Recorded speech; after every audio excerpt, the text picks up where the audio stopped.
Hey guys, in this video I'm going to show you how to add brushes in Clip Studio Paint. If you find this video helpful, please consider to like this video and subscribe to my channel. In saying that, let's just jump straight into the video.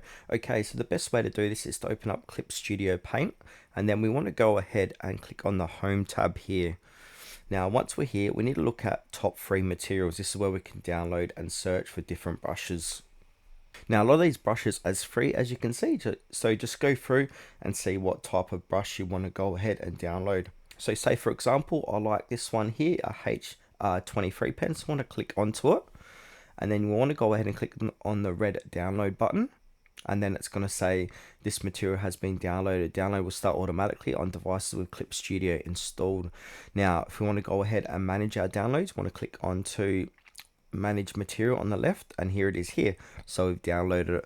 Now, in order to add this to our Clip Studio Paint, we need to click on draw. So come over to draw, and now here it is here. So to access this, it's going to be a little download button at the top, so click onto it. If you don't see nothing, we need to expand it, so click on the little right arrow there. That's going to expand this tab.